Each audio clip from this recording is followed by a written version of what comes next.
investigação sobre o inquérito aqui, que botou tornozeleira dele, etc. Acabou. Não existe mais. Se ele não existe mais, por que raios Jair Bolsonaro ainda está com tornozeleira em prisão domiciliar e sem redes sociais? Entende como é que seria muito melhor você ser um traficante, assassino, estuprador, sequestrador ou qualquer tipo de criminoso, né, do colarinho branco, que você já estaria solto? É por isso que não tem como acreditar nessas pessoas. Não tem como você acreditar na boa-fé. Não, vou dar um voto de confiança ao STF. Não tem como. Vamos fazer um acordo. O único acordo que eu aceito é o cumprimento da lei. Se isso for feito, tem que soltar todo esse pessoal, tem que anular todo o processo e tem que botar Alexandre de Moraes na cadeia por abuso de autoridade, fora alguns outros crimes que cúmplices cometeram, cumprindo ordens ilegais. Como nós somos democratas, a gente tolera fazer uma anistia. Tolera por quê? Porque a anistia irá beneficiar o Alexandre de Moraes. As pessoas inocentes já teriam que estar em casa. E por mais que eventuais crimes que tivessem cometidos, no máximo seria crime de dano, que não leva ninguém para cadeia. Deve dar ali 1, 2 anos de detenção. Menos de 8 anos, a pessoa começa no semiaberto, se ela for réu primário. Menos de 4, se ela for réu primário, ocorrerá uma substituição da pena. Menos de 2, é no máximo sexta básica. O Código Penal brasileiro e o Código de Processo Penal é um passeio no parque, salvo se você for Bolsonaro ou ser identificado como apoiador do Bolsonaro. O segundo ponto é de que com a aplicação da Magnitsky na empresa, no escritório de advocacia do Moraes, da esposa dele, isso também modificou também bastante o cenário, né? O que eu escutei é que o clima ali, basicamente, de qualquer tipo de acordo teria sido jogado para baixo, porque afinal de contas não tinha assim, um clima mais de conversa, pelo fato do Alexandre de Moraes estar bastante irritado com essa situação. Qual que é a nossa posição? Primeiro, as pessoas, digamos assim, comuns, né, do dia 8, que estavam ali e que sim, cometeram alguns deles, né, crimes de dano ao patrimônio público, e as outras demais pessoas, que inclusive várias, de forma inocente, estão presas. Para todas essas pessoas, eu não defendo menos do que, obviamente, anistia, ou seja, com que elas fiquem livres. Não é somente ficar pagando uma prisão domiciliar, que fiquem livres. A situação dos outros demais atores, que aí já entram numa questão política, e muito mais do que política, uma questão pessoal, nós sabemos que há uma dificuldade energúmena do ministro Alexandre de Moraes aceitar qualquer tipo de acordo ou de anistia para poder anistiar Bolsonaro e os demais. Agora, qual é a sua posição, Nicolas? A minha posição é que inclua todos, até mesmo porque este é o caminho de pacificação, e é um caminho muito barato para poder anistiar todo mundo, inclusive até o próprio ministro Alexandre de Moraes, que cometeu violações de direitos humanos. Ele está sendo aplicado com uma sanção pelo o país mais democrático e o país mais sólido, né, que nós temos hoje, como um violador de direitos humanos. Então isso não é qualquer coisa. Então precisa de colocar o pingos nos is. Essa anistia, não vou falar nem ampla, geral e restrita, porque a anistia já é isso. Uma anistia é o caminho da pacificação do nosso país. Mas a gente sabe que tem entraves. Então, o primeiro passo é o passo na Câmara,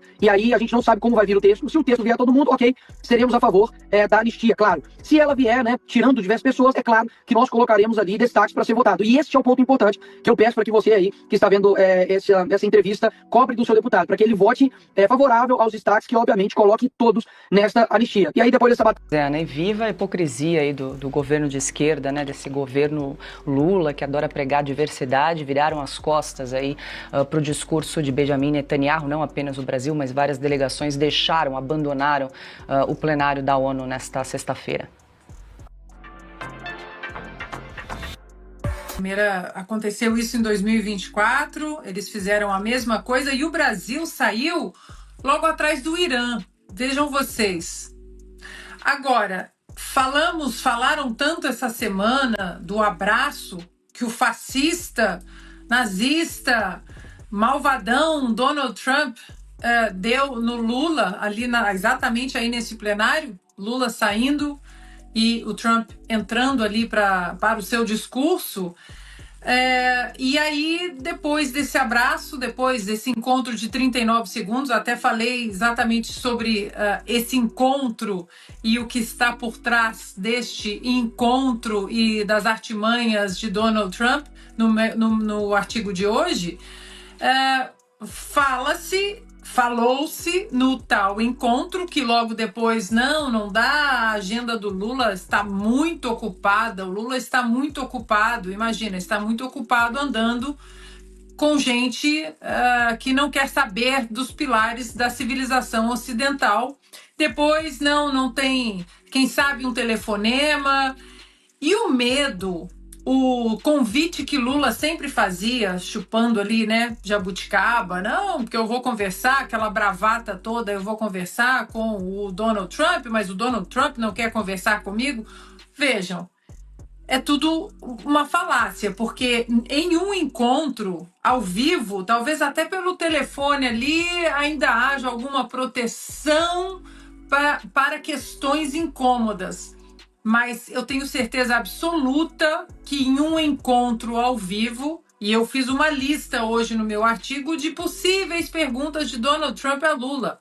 E eu acho que uma delas, não coloquei no artigo, mas deixo aqui, uma delas, acho que seria essa aí. A delegação do senhor se levantou, a delegação do seu país se levantou diante do discurso do primeiro-ministro de Israel, Netanyahu, porque a ONU é exatamente o lugar para os países debaterem, discordarem, conversarem. Ali todo mundo tem que concordar com todo mundo. Nós vimos há 2 semanas o que a violência contra quem essa gente da esquerda, da extrema esquerda, e que Lula faz parte, né? A qual Lula faz parte, quando eles discordam veementemente, o que eles fazem? Eles matam. E na ONU seria exatamente a arena perfeita para você ouvir alguém que você discorda, que você tem posições completamente opostas, mas você ainda está ali. Agora, a questão é essa. O Lula vai ouvir essas perguntas incômodas de Donald Trump? Porque essa vai ser uma delas, das relações nada republicanas do Brasil com o Irã.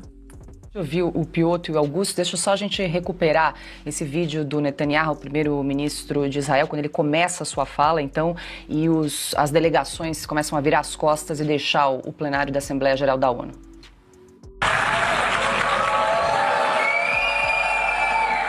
Please, order in the hall. Please, order in the hall.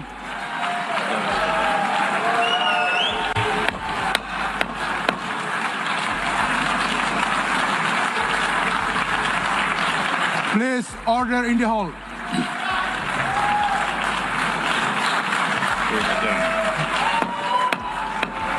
Please, order in the hall. Tá aí então, Piotr, e o Netanyahu pedindo ordem, né, no recinto, e aí tem vaias, aplausos e parte das delegações ali deixando o recinto. Esses diplomatas que saíram, inclusive a delegação brasileira, são a fina nata da hipocrisia globalista que defende as Nações Unidas. É de uma covardia que causa asco. Porque as Nações Unidas são exatamente para isso. Você vai lá e debate. Esse é o propósito das Nações Unidas. Se você achar que você vai à ONU para ser aplaudido apenas e para pessoas que concordam com você, bom, então não faz sentido, não precisa da ONU porque todo mundo tem a mesma opinião. Não. Eles todos defenderam, por exemplo, o discurso do Lula ontem, ou na segunda-feira, perdão, na terça-feira, na abertura da sessão da ONU, de que, olha, a ONU, órgãos multilaterais, é preciso fortalecer. Ué, você fortalece saindo quando alguém vai dizer alguma coisa com a qual você discorda? É de uma hipocrisia, de uma covardia, de uma falta de vergonha na cara desses diplomatas, entre os quais a comissão, os representantes brasileiros, que realmente você pode dizer a ONU não serve para mais nada. E são eles que estão fazendo a ONU não servir para mais nada. Quando o Donald Trump expôs, está no artigo que eu publiquei junto com a Ana para falar dessa reunião da ONU, é exatamente isso. Na hora que você tem uma opinião contrária, porque Israel tem uma opinião sobre aquela situação. E convenhamos, nada desse conflito com o Hamas teria acontecido se o Hamas não tivesse invadido o solo sagrado de Israel, soberano, e matado civis. Foi o pior atentado contra civis desde o 11 de setembro. Israel está se defendendo. As questões podem vir a partir daí, num novo debate. Agora, ignorar isso, essas delegações todas exigiram a repatriação dos reféns ou a devolução dos corpos, porque no discurso seguinte, que o Lula não teve a coragem de pedir isso, defendeu o Estado da Palestina, defendeu que o Abbas falasse e tudo mais, mas no discurso do Lula, hipócrita como sempre, ele não defendeu, não exigiu a devolução dos reféns. Acho que tampouco fez a França, enfim. Donald Trump no discurso seguinte falou, queremos todos, nem 2, nem 4, não, queremos todos de volta. Porque como é que alguém pode admitir a criação de um Estado, apoio à situação da Palestina? Lembrando que o Alexandre fez menção agora que está sob controle do Hamas. O Hamas passou a rasteira na lógica da Organização pela Libertação da Palestina e por aí vai, sequestrando essas pessoas. Isso é crime contra a humanidade. Ataque contra civis é crime contra a humanidade e está tipificado, amplamente tipificado no direito internacional. Aí quando vai o representante de Israel, que tem lugar, para usar uma expressão que eles adoram, tem lugar de fala garantido porque é uma nação representada, aliás, deve-se ao Oswaldo da Aranha a criação do Estado de Israel, estou falando de um brasileiro, e ele tem lugar de fala sim. Quando ele vai falar, como é que você vai debater com alguém se você não ouviu o argumento dele? Como é que essas delegações podem argumentar qualquer coisa contra o discurso do Benjamin Netanyahu se eles não ficaram lá para ouvir? É uma gente tão hipócrita, eles defendem os organismos multilaterais, a ONU. A ONU e os organismos multilaterais perderam força por causa da hipocrisia dessa gente globalista que ou vale a minha opinião, não vale nenhuma. Eles usam a chancela da ONU para dizer, ó, somos melhores que vocês? Não, vocês não são melhores de nada, vocês acabaram de mostrar hipocrisia. É vergonhoso ver. Eu preciso só retomar rapidamente. Quando eu estava na escola, que eu entendi o porquê que a ONU tinha sido criada, estou falando acho que da 7ª série, alguma coisa assim. Acho que o professor Alg Pessotti falava desse assunto, e ele falava porque a Liga das Nações falhou depois da Primeira Guerra, e bom, então veio a Segunda Guerra, então vamos criar uma nova organização. Era essa a lógica da ONU, era esse o princípio da ONU. Aí essas delegações que defendem as Nações Unidas saem na hora que vão ouvir um argumento e um discurso de alguém com que elas discordam. Hipócritas, não tem outro nome. Aliás, dá vergonha. E essa gente custa caro para cada pagador de imposto de cada um desses países, entre os quais nós mesmos. Augusto, eu queria te ouvir, porque em dado momento do discurso, o Netanyahu, sobre essa discussão da criação de um Estado palestino, ele compara, né, que dar um Estado à Palestina muito próximo de Israel seria o equivalente a dar um Estado da Al-Qaeda a 1 quilômetro de Nova York depois do 11 de setembro. Ele disse que isso seria uma insanidade. O que você acha dessa comparação que ele trouxe aí também durante o discurso? Pode ter sido uma comparação exagerada, porque dificilmente se repete uma situação como aquela das Torres Gêmeas. Mas Israel tem toda a razão, essa delegação não me representa, esse governo não me representa. Eu sou inteiramente favorável a Israel. Israel foi atacado sempre. Sim. O Oswaldo Aranha ajudou a costurar brilhantemente o que ficou conhecido como o acordo a partilha da Palestina. Já existiam 2 estados nesse acordo, meu Deus. O palestino e o Estado judeu. Eles, palestinos, não quiseram, eles queriam tudo. E atacaram Israel no dia seguinte ao do anúncio. Israel não começou nenhuma das guerras ocorridas entre palestinos e judeus. Sempre os inimigos atacaram Israel, foi uma reação como esta. Eles mataram centenas de jovens que dançavam, festejavam perto da fronteira. Mataram crianças, bebês ali, e isso não comove os direitos. Olha, eu anotei um desejo dele, né, de que o Brasil recomece. Eu acho que o Supremo deveria dar esse exemplo, dar o primeiro passo. Seria um pequeno passo para o Supremo, mas um grande passo para o Brasil, aí plagiando a caminhada na Lua. O Supremo botou na sua própria cabeça, nas suas 11 cabeças, ou talvez em 8 dessas cabeças, que o Bolsonaro queria dar golpe, né? O Bolsonaro não saiu das 4 linhas e o Supremo saiu das 4 linhas para evitar o suposto golpe.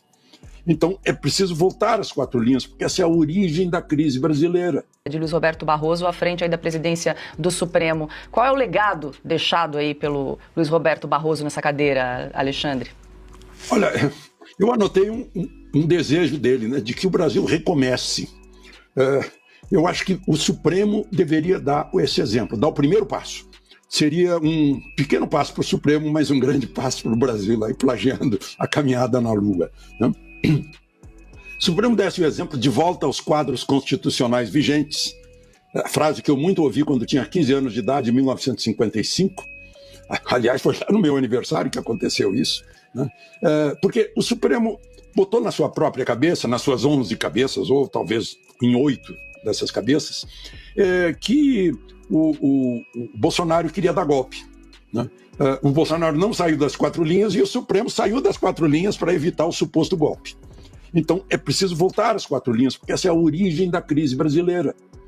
Não é uma crise institucional e constitucional, porque o guarda, os zelotes da Constituição, não está zelando por ela. Então, todo mundo vê isso, basta ser alfabetizado, saber ler. Por exemplo, a Ana acabou de falar do advogado do Daniel Silveira. Ele só queria impor a Constituição, o artigo 53 da Constituição, que diz que deputados e senadores são invioláveis civil e criminalmente por quaisquer palavras. O Supremo botou na cabeça que o que está escrito aí que não é absoluto, não é algo irrestrito, que tem, mas não tem um mas, não tem um salvo se, não tem uma condicionante, não tem. Então é uma forçação de barra, é aquilo que o ministro Barroso deixou de legado. Ele mesmo disse, não sei o que estou dizendo, ele mesmo disse que o Supremo deixou de ser um departamento do Judiciário para ser um tribunal político. E temos que nos esforçar para isso e aquilo, ou seja, temos que ser ativistas e militantes. Então, se ele acha que o Brasil precisa recomeçar, precisa começar tudo de novo, então o Supremo que deu o primeiro passo. Agora ele supõe algo que, por enquanto, é impossível aqui nesse país. Ele diz que um dos caminhos é a civilidade. Olha, eu sinto muito. Nós precisamos andar muito para nos tornarmos realmente cidadãos, né? Entrarmos na civilidade, na urbanidade, na presença dentro de uma sociedade, né? Aprendermos o mínimo para viver em sociedade, a gente está precisando. Isso aí é essencial, porque eu noto que piorou, né? Quando eu era menino, a gente tinha mais educação de civilidade, civil. A maioria dos brasileiros não sabe que ele é o dono do poder, que ele é o patrão, que ele é que, votando, nomeia os políticos e comprando, está pagando o imposto que sustenta os políticos. O presidente da República tem que saber que a nação que ele tem que defender, ele é o chefe do Estado, a nação sustenta o Estado do qual ele é chefe. E os integrantes do Supremo também sabem que estão lá cumprindo a obrigação de guardar a Constituição, juraram para isso. Aliás, o presidente da República jurou mais do que isso, jurou perante o Congresso defender a Constituição. E a gente está vendo que a Constituição precisa ser defendida.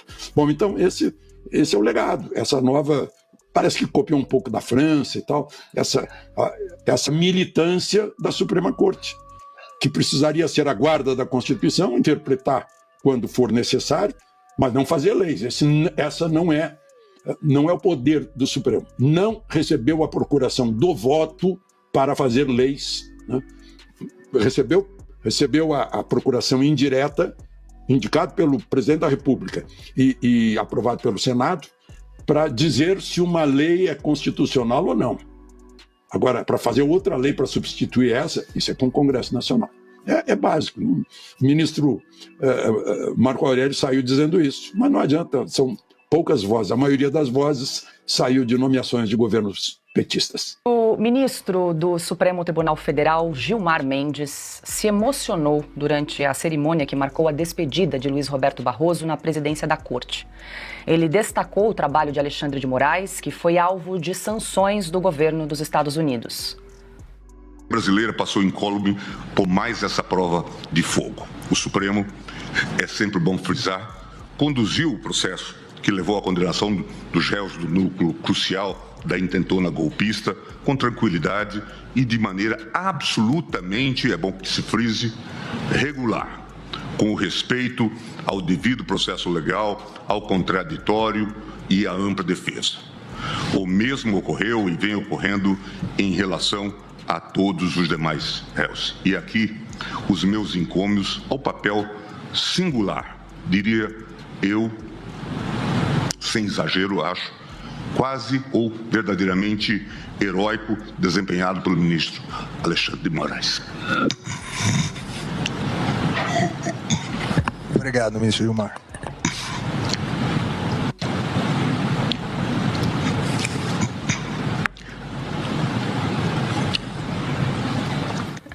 Eu vou começar com o Alexandre Garcia para dar tempo para o Augusto e para a Ana prepararem a performance, A Ana se emociona por favor. mais que eu ainda. Eu quero a Ana preparando a performance dela. Eu queria dizer para dar tempo pro Alexandre, pro Gilmar Mendes dar uma respirada. É isso mesmo. Se você desse um tempo pra gente, porque nesses momentos é importante tomar um fôlego. Eu me emociono muito. A Ana, pelo jeito, está contaminada pelas lágrimas. É isso. Tá segurando a emoção, Alexandre. Começa pelo emoção. Eu tô segurando. Segurando a emoção aqui. Eu vou passar pro mestre Alexandre, porque é muita emoção. Alexandre, cadê seu copo d'água aí? Tem um copinho d'água aí ao lado, sempre? Alexandre é mais forte que a gente. Um chá aqui para chá verde, para acalmar. Alexandre, seja muito bem-vindo. Boa noite, é sempre bom tê-lo conosco às sextas-feiras. Essa fala emocionada aí do decano, ministro Gilmar Mendes, aconteceu logo depois do ministro Barroso, então, encerrar o discurso de despedida da presidência do Supremo, cargo que ele ocupou, então, pelos últimos 2 anos. Seja bem-vindo, Alexandre. Muito obrigado, boa noite, meus queridos companheiros de sexta-feira e de todos os dias. Olha só, eu não quero plagiar o Roberto Carlos, que está anunciado para vir a Brasília agora, mas são tantas as emoções, né? O Supremo está emocionado.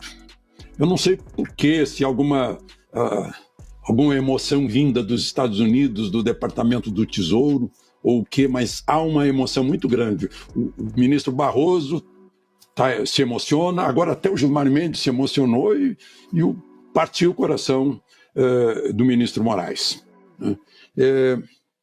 Essa fala do ministro Gilmar Mendes é para ser guardada. É para ser guardada para depois se comparar com a realidade. Né? Quando a realidade vier. Eu não vou repetir aqui, porque é latim, né? Bom, mas eu não vou repetir aqui a frase que representa perfeitamente essa... elogiando o outro. Né? Isso eu via muito na televisão quando a gente se elogiava, não, a gente, que eu digo eu fora, né? Mas se elogiavam porque não vinha elogio externo. Então, internamente, a gente se elogia. Eu acho que os ministros estão quase proibidos, estão impedidos de circular. Ir para o bar como ia Joaquim Barbosa, caminhar no shopping como vai o ministro Aires, como caminha o ministro Marco Aurélio, né? Eles não podem, porque senão poderiam ter troca de ideias com o povo que os abordaria, e eles se dariam conta que estão dentro de uma bolha cercada por áulicos, por cortesãos, né? Então eles recebem aquela realidade. O aplauso imediato por qualquer gracinha, isso é muito perigoso. Esses são os piores conselheiros. Os melhores conselheiros são os que criticam, porque fazem a pessoa cair na realidade, no fato, no mundo real, e não na sombra que se projeta dentro da caverna. Né? Então chegam a essa conclusão, que foi amplo direito de defesa, devido processo legal, né? Um inquérito que já começou ilegal, né? A gente comenta isso todos os dias, mas enfim, aí a gente é obrigado a assistir isso quase com vontade de rir, porque o riso é a melhor crítica, né? Porque, meu Deus do céu, é tão diferente da realidade que não dá para a gente ficar emocionado com uma verdade cheia de emoções. Não, é o contrário. Mas eu até acredito, né, que eles acreditem nisso. Vejam só, o sujeito que matou o Kirk, primeiro teve que acreditar que o Kirk era um poço de ódio. Aí então ele exterminou o ódio. Então eles acreditam que estão defendendo a democracia ao mesmo tempo em que a lei maior da democracia, que é a Constituição, é atropelada, né? Mas dizem também que não atropelaram. Então, paciência. Não adianta dizer que não atropelou, se atropelou. O Galileu Galilei foi obrigado a negar perante a fogueira que a Terra girava e girava em torno do Sol, e a Terra continua girando, não adiantou nada. Talhaferro ontem na Câmara fez novas revelações. É a terceira vez que ele vai lá e ele soltou 2 bombas que a imprensa não está dando, e eu vou contar aqui para vocês. Eu sou André Marcília, advogado, professor de Direito Constitucional, e já peço a vocês, claro, que curtam, compartilhem, ativem o sininho, fechem o chat, coloquem um joinha ali, o dedo no joinha, que assim o algoritmo entende que o conteúdo é relevante e distribui para mais gente. E também, se você ainda não é inscrito no canal, se inscreve e venha fazer parte aqui da nossa comunidade que está crescendo. Aqui a gente busca explicar para vocês o que é certo juridicamente dentro de um Brasil todo errado. Muito bem. O que o Talhaferro diz? Tem duas coisas importantes. O Talhaferro trouxe duas bombas. A primeira, eu vou contar agora para vocês. Eu vou trazer as aspas dele e depois eu explico o que isso quer dizer. Ele disse o seguinte ontem.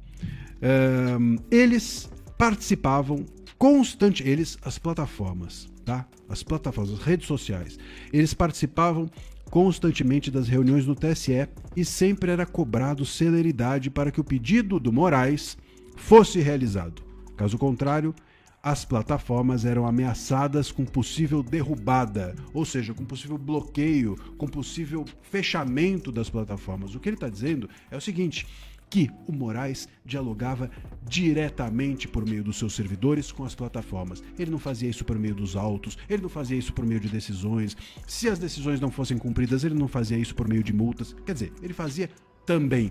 Mas para além disso, ele tinha um contato por meio dos servidores, um contato, é isso que o Talhaferro está dizendo, um contato direto com as plataformas, e se os conteúdos não fossem derrubados celeremente, rapidamente, seja pelos pedidos informais, seja pelos pedidos formais de decisão, havia uma ameaça de que a plataforma ia cair.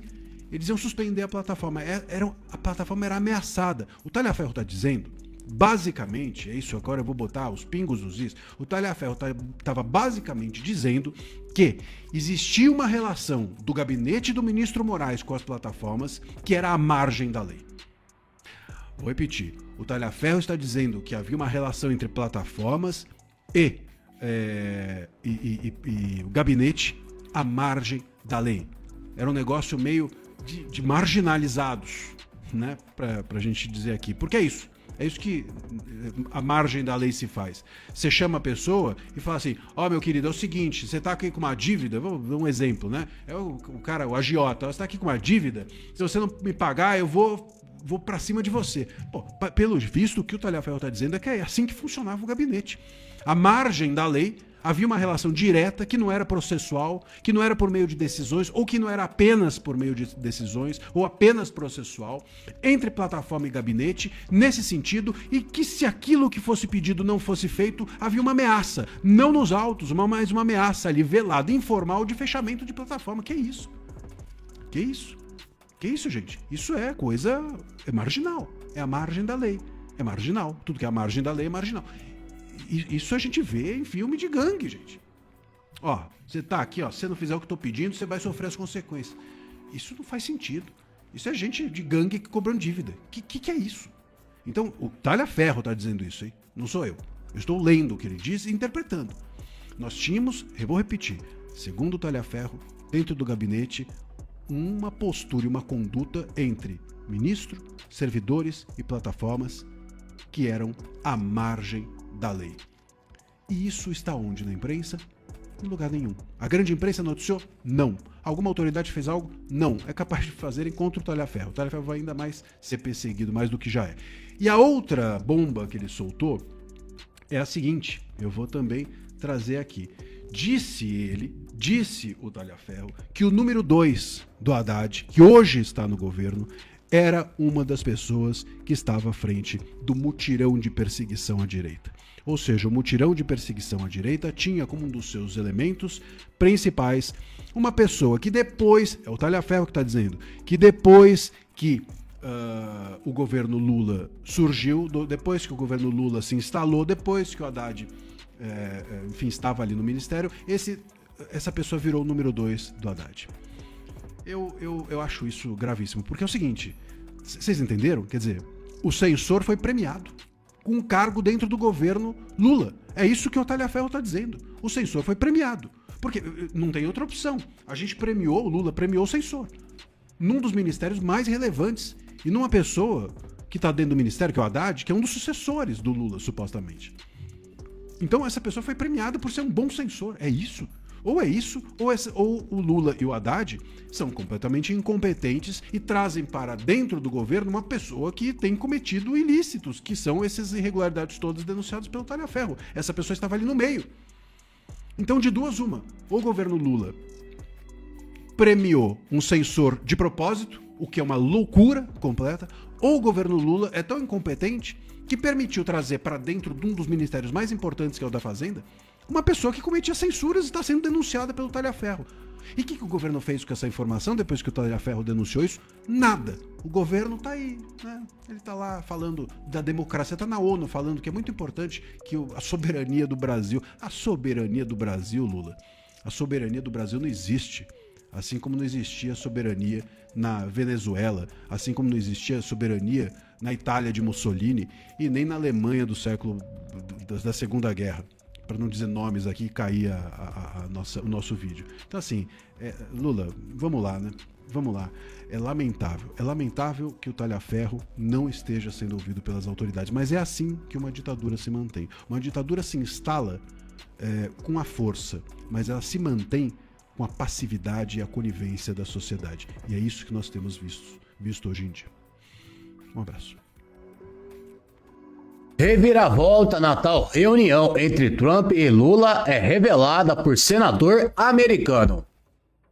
O senador republicano Shane Ditt, do estado de Oklahoma, afirmou nesta sexta-feira, dia 26, que o presidente Luiz Inácio Lula da Silva do PT rejeitou um convite para se reunir pessoalmente com o presidente dos Estados Unidos, Donald Trump. Segundo o parlamentar, Lula teria preferido propor apenas uma conversa por telefone. Em vídeo publicado em suas redes sociais, Ditt classificou a decisão do petista como um gesto de covardia. Além disso, usou termos duros para criticar o líder brasileiro, chamando de marxista e o acusando seu governo de estar distante de um verdadeiro espírito de diálogo.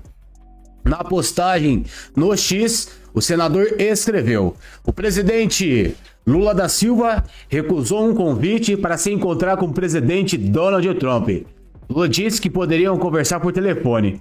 Parece que o Partido do Amor não está interessado em diálogo. O bom povo da República Brasileira merece algo melhor. Continuamos a orar pelos sofridos patriotas brasileiros que atualmente estão sob uma ditadura judicial.